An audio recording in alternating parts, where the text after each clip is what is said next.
こんにちは、村雲です。早いもので2021年ももうすぐ終わりですね。村雲チャンネルでの動画投稿もこの動画が2021年ラストとなります。そこで今回の動画ではこれまで動画で紹介してきたものの中で特に買ってよかったなと思えた自動車グッズを6つ紹介していきます。スープラオーナーの方以外にもおすすめできるグッズがあるかと思いますので、ぜひ最後までご覧ください。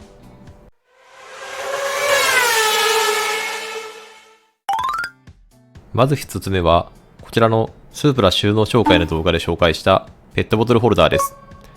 こちら、川水さんから発売されているものであり、ペットボトルホルダーに差し込むことで、1つの穴で2つのペットボトルを差し込めるように拡張してくれるグッズとなっています。スープラは2シーターですので、ペットボトルホルダーは2つでも十分と言えそうなんですけれども、前側の穴にペットボトルを入れると、シフト操作の際に邪魔になりそうなもので、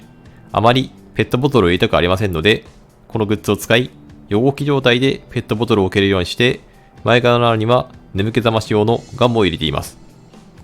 収納スペースに不満を感じている方や、縦置きから横置きへの変換にも使えるため、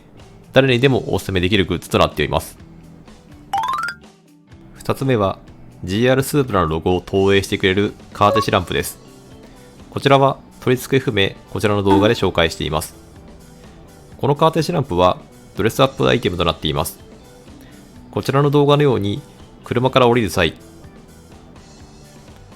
そして乗り込む際に GR スープラのロゴが投影され、些細なことではありますが、所有満足度を満たしてくれます。こちらは中国製のもので寿命はなど心配でしたが、現在約10ヶ月ほど使用しておりますが、問題なく機能してくれています。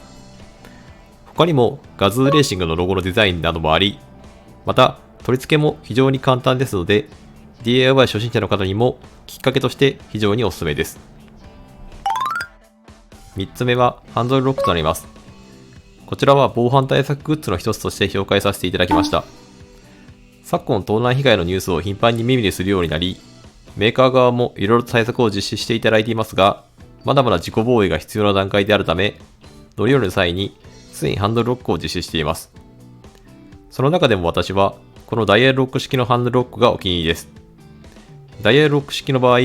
ハンドルロックを解除するための追加の鍵を持ち歩く必要がないため、ハンドルロックを毎回するという煩わしさがかなり軽減されています。私自身、なるべく出かける際の荷物を減らしたい性格であり、面倒くさがりでもありますので、このハンドルロックを毎回するという習慣を続けられるか心配でしたが、このグッズの手軽さのおかげで継続できており、同じように車の防犯対策を強化したい方におすすめです。4つ目は MAX オリドさんプロデュースのカーボンナンバープレートホルダーです。画像の通り、スープラの元々のナンバープレートはフロントフェースに対して直角に取り付けられており、少しシャープさに欠けていました。こちらの動画で紹介させていただいたカーボンナンバープレートへと交換することで、フロントフェースに対して角度をつけることができ、スープラの顔つきをよりシャープにすることができます。こちらも DIY の難易度は比較的低めとなっており、手軽に取り掛かることができるため、おすすめとさせていただきました。私自身はその他にもドアパネルのブラック化であったり、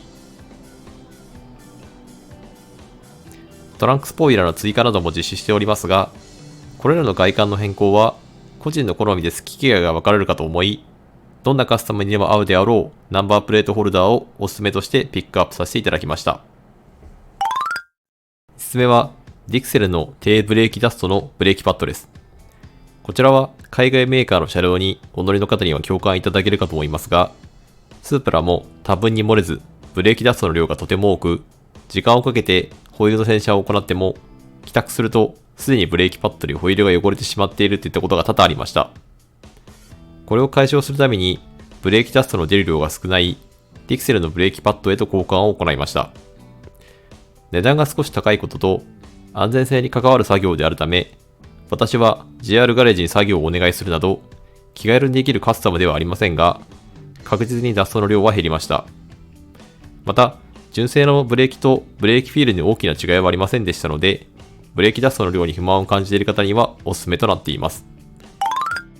6つ目のおすすめがビーマーコードを用いたコーディングです。こちらのアイテムでコーディングができる項目は、こちらの動画で紹介しています。このアイテムをおすすめに選んだ理由としては、スープラの不満点として挙げていた項目を、このアイテムを使うことでほとんど払拭できるからです。特に気に入っている設定項目は、交代時に左側のドアミラーが下向きに傾く角度を調整できること。この機能があることでかなりバックしやすくなりました。また、アイドリングストップ機能をメモリできるようになること。私はアイドリングストップの際のエンジンの振動があまり好きでないため、毎回アイドリングストップ機能をオフにしていたのですが、このメモリ機能をオンにすることで、この機能を毎回オフにする煩わしさから解放されました。最後に、スポーツプラス機能の解放です。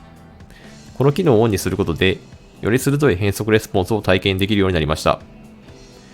このアイテムも値段としては2万円弱するということで、決して安い買い物ではありませんが、作業難易度自体は高くなく、どなたでも作業できるかと思いますので、上記不満点を解消したい方におすすめです。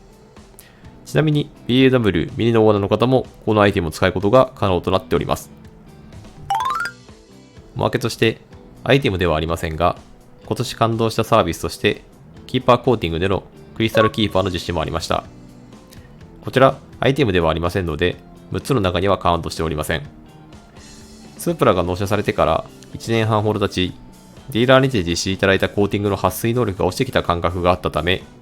キーパーの中で一番値段が安いクリスタルキーパーを実施いただきました。効果としては、この動画で説明させていただいている通り、納車時以来の輝きをスープラが放っており、より上位のサービスが実施していない状態で判断すべきではありませんが、これで十分ではないかと感じてしまいました。このクリスタルキーパーでは予約さえしておけば3時間弱で作業を終えていただくこともできましたので、比較的手軽にお願いすることもでき、キーパーを初めて実施しようという方にも、まずはおすすめのサービス内容だと思いますので、紹介いたしました。まとめです。今回の動画では、私が実際に使用している中で、いいなと思ったアイテムを6つと、おまけのサービスを1つ紹介しました。できる限り全てのアイテムの Amazon のリンクを概要欄に貼らせていただいておりますので、そちらご覧いただけると幸いです。今回のアイテムは、スープラ特化のみでなく、なるべく他社種にお乗りの方にも役立つアイテムを紹介したつもりですので、参考となれば幸いです。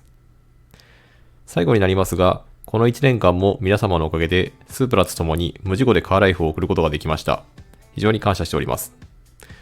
今後ともこのチャンネルを通して皆様のカーライフにとって役立つ情報を発信していく予定ですので、ぜひともチャンネル登録のほどよろしくお願いいたします。また、来年以降、もう少しオフ会などにも積極的に参加していこうと考えておりますので、その際はよろしくお願いします。それではご視聴ありがとうございました。